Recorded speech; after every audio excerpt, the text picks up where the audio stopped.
a listener production. Hi, Sasha Barbagat with you. Welcome to The Briefing. It's called the race that stops the nation, but increasingly people around the country are saying nup to the Melbourne Cup. And both sides of the debate believe deeply that they're right when it comes to their take on the continuation of racehorsing in this country. In the second half of this episode, The Briefing's bringing you perspectives from one of the top racehorse trainers in the country and one of the country's biggest voices against it. First though, let's get into the headlines with Chris Spiru. It is Tuesday, November 5. Your nomination to be president. Morning, Sash. Morning, everybody. And happy US Election Day Eve. Let's kick things off with a quick look at the polls, where Kamala Harris is currently holding a slight lead over Donald Trump with 51% of the national vote. It is important to note that this election will be decided in the 7 battleground all-swing states of Arizona, Georgia, Michigan, Nevada, North Carolina, Pennsylvania, and Wisconsin. And in those states, the polls are far too close to call at the moment. So speaking of the Democratic nominee, she has overnight promised an end to the war in Gaza. And as president, I will do everything in my power to end the war in Gaza, to bring home the hostages, end the suffering in Gaza, ensure Israel is secure, and ensure the Palestinian people can realize their right to dignity, freedom, security, and self-determination. The Vice President making those remarks at a rally in Michigan, a state home to 200,000 Arab Americans. She is headed to Pennsylvania for her final day of campaigning, set to be joined by Oprah, Lady Gaga, and Katy Perry, to name a few of the stars that will be joining her. Yeah, as for Trump, he's currently in North Carolina, also heading to Pennsylvania and then Michigan in the next 24 hours. And he's reiterated claims the 2020 election was rigged. He's discussed his plans to reduce taxes and create jobs, as well as promising stricter border control. He also had this to say. We stand on the verge of the 4 greatest years in American history. You watch. It's going to be so good. It's going to be so much fun. It'll be nasty a little bit at times, and maybe at the beginning in particular, but it's going to be something. Yeah, so election watchers have been kind of nervously keeping an eye on the Republicans' rhetoric in recent days. Some are saying his campaign is starting to devolve and he is completely diverting from the rule book. We know Trump doesn't follow the rule book very often, but we know that his campaign has been trying to get him to stick to the script, stick to clear messaging, inflation, stricter borders, all of that. But now he's starting to talk, there were comments he made about the fake news media and wanting a bullet to go through them. He's starting to just veer way off script as we get ever closer to the poll. And look, there are fears about security at election offices around the country. There have been increased security measures put in place, including bulletproof glass and steel doors. I am so glad we live in Australia when we talk about elections in the US.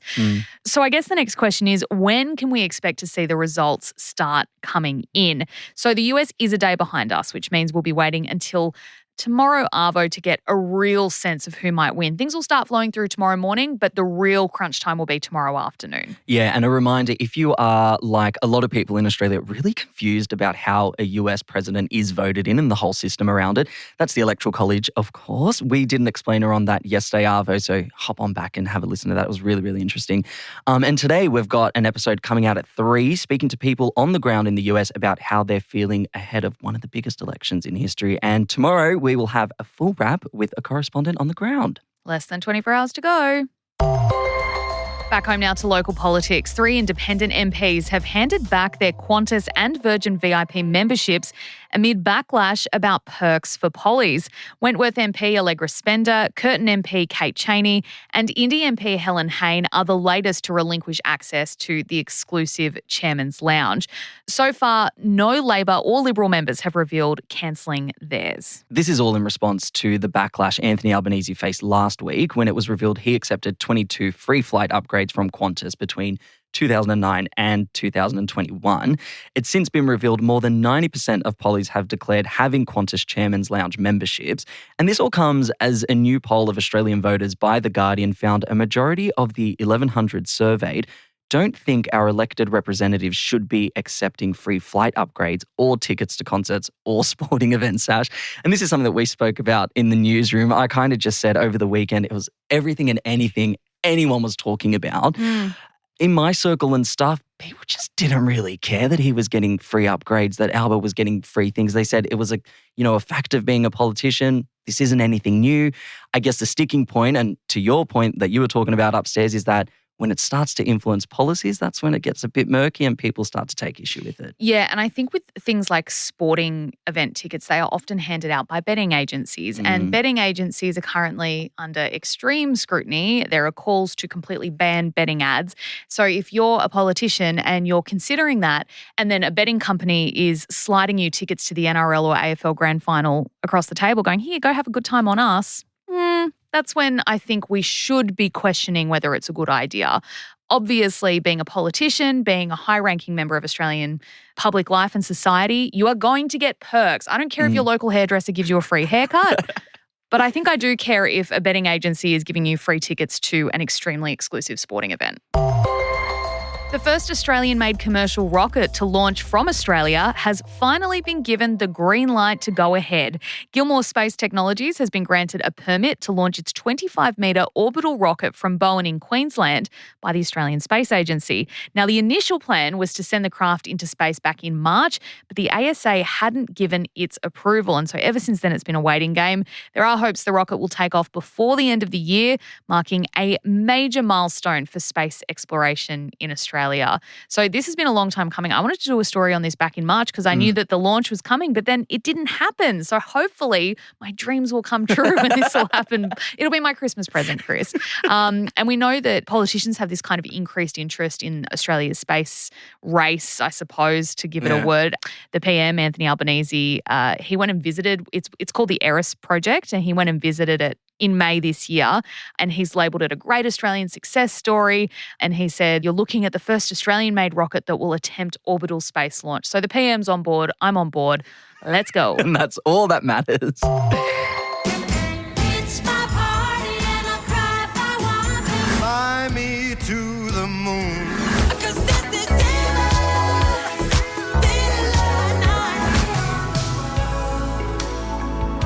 beyond the children.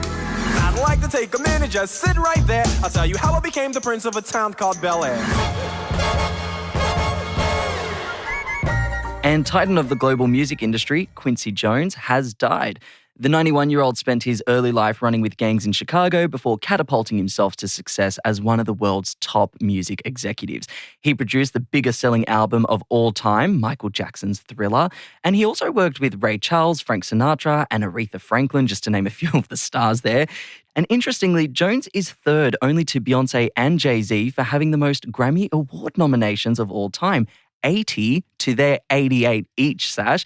And, he's the award's third biggest winner with 28 under his belt. Yeah, and the interesting thing with Quincy Jones is he was one of the first black music executives to absolutely go bananas in the industry and have all this amazing success. You can't deny his imprint. I read in one of the obituaries that there was a period of time where every music lover had a record with his name on it. Like, he just has worked on so many incredible pieces of music and albums. Interesting tidbit about Quincy Jones that I also found, he narrowly avoided being killed by Charles Manson in 1969. Yeah. So he was supposed to go to Sharon Tate was the model whose house they were all at when the massacre happened. He was supposed to go there that night, but he forgot. Oh, So wow. I know we could have lost Quincy well before he had such a huge impact on the music world. And he also survived a brain aneurysm in 1974, which meant he couldn't play the trumpet anymore. So really interesting man, really amazing career. 91 is a very impressive innings. Chris, thanks for being here for the headlines. Look, most of us would know, I guess, that this afternoon the Melbourne Cup runs. However you feel about it, you probably sit on one side of the fence. And today we're bringing you that debate. That's coming up next.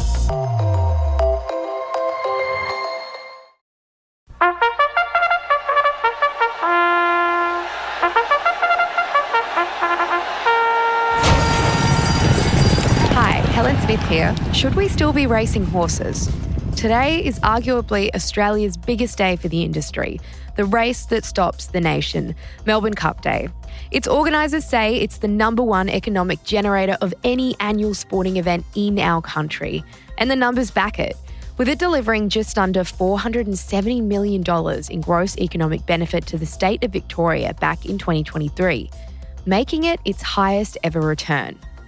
That brings its total contribution to over $3.7 billion in the last decade, and that's at least $1 billion more than the Australian Open. It's expected just over 10 million Australian adults, that's 1 in 2 adult Aussies, will engage with the Cup today in one way or another, whether it's watching, listening, or taking part in celebrations. However, it's just one major part of a multi-billion-dollar industry, and the treatment of horses in racing is often in question. Some trainers treat their horses like professional athletes who are looked after just like a human athlete would be. But advocates on the other side say that that's not always the case. We wanted to speak to both sides of the argument to unpack the sport. Katherine Coleman is a respected trainer working with Moody Racing, one of the most successful racing trainers in the country. Georgie Purcell is an Australian politician and member of the Animal Justice Party. We first asked why horse racing in Australia is still so popular. Katherine said this. I think horse racing is a huge part of our culture here in Australia. Our history goes back a long way. And when you think about some of the famous horses that we've had in the country, they're just as famous as some of our most brilliant sports players, whether that's AFL, cricket, or any type of sport. She also said the opportunities for anyone to come from any background in the sport is another aspect. I guess you can have the rags to riches tales in a few cases. Takeover Target was a fantastic example. He was owned by a taxi driver and he ended up going on to be a very, very successful racehorse. So I guess it just sort of shows that it doesn't matter where you come from, what your background is, there can be a place for you in the racing industry. Here's what staunch animal rights activist Georgie Purcell said about the sport's popularity. While horse racing does remain our most popular racing code, that its popularity has rapidly declined in the past 10 years. All you need to do is look at race day attendance to see that, and that the racing industry is desperate to draw these crowds in, particularly young crowds, by doing things such as putting on music festivals at race days. I think what is really clear is that Australia has a problem with gambling culture, and online gambling has, of course, allowed the racing industry to continue to thrive. So should we still be racing horses? Katherine says the answer lies in the horses themselves. Working firsthand with the horses, they love it. They enjoy it. And if they stop enjoying it, in each individual horse's case, then that's often when they're retired. Because if they lose the will to win and they don't want to do it and they're not giving you 110% on the racetrack, they won't be successful. And from that point, they go on to find other roles in life, whether that's through the equestrian pathways, pony club, showing, being someone's best friend and going trail riding every day. Katherine also explained how the decision is made for a horse to stop racing and when a horse is put down. Yeah, that's a joint decision between the trainers and the horse's owners. But look, it's something that when you work alongside the horses every day, I know them better than some of my family members and certainly spend more time with them. And look, you get to know each individual horse and their likes and dislikes, their quirks, you know, what's normal for them. And as soon as they show you any sign that, like I said, they're not enjoying it, or they might have some low-grade injury that comes into play, that's when we're drawing the line and they're moving on to their next career. For a horse to be put down, it's normally when they've sustained a significant injury that they can't be saved from, or, you know, an illness or a medical reason, basically, which is made in consultation with our vets. And the vets that are working with these horses are the best vets available in Australia. Why should we stop racing horses? Like Katherine, the Animal Justice Party MP says it's about the animals. I'm pragmatic, and I know that horse racing isn't going to end in the next few years, or perhaps not even in my lifetime. But I'm really focused on welfare improvements as long as the industry exists. I mean, you look at horse racing in Australia, we have the most visible display of animal cruelty. That is the whip. It is accepted, even celebrated. If I went and whipped my horse in my back paddock right now at the same rate, that would be illegal under our animal welfare laws. But the horse racing industry is exempt from those laws and are governed by codes of practice instead. Of course, in Victoria, we still continue jumps racing. It has ended in every other state for its cruelty and the fact that it kills horses at a far higher rate than flat racing. And then we have the on-track deaths, where in the last racing year alone, 151 horses have been killed on Australian racetracks. That's one horse every 2.4 days. Now, most of the year, the rest of the country isn't paying attention. And when a horse dies in the Melbourne Cup or the Spring Carnival, the racing industry acts as if it's some freak accident. But we know that it's actually not. They can get away with this because nobody cares year-round. What would they both like to say to the other side of their debate?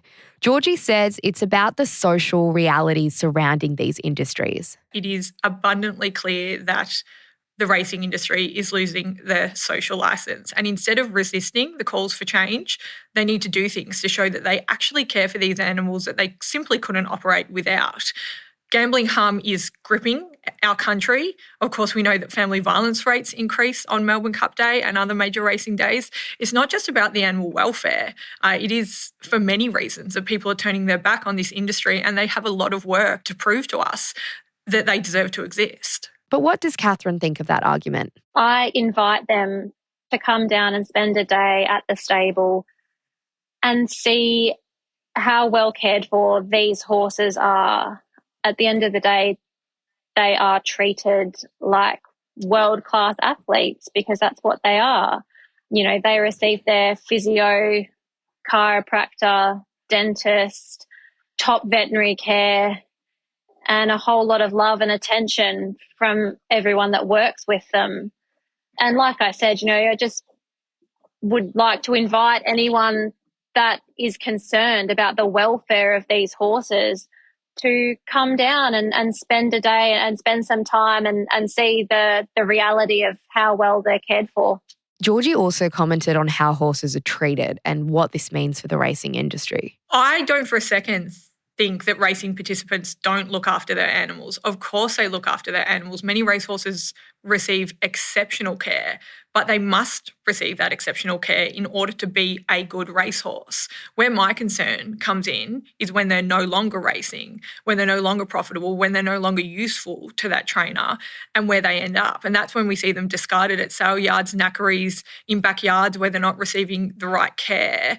These animals are an investment for them, and the best investment is the best cared for one. But on top of that, you cannot remove the risks that come with putting them on the racetrack. And even the best racehorses can still break a leg, they can still snap their neck, and then they're killed. We then asked what the economic impacts and ripple effects for employment would be for ending a multi-million-dollar event like the Melbourne Cup and the multi-billion-dollar industry of racing as a whole.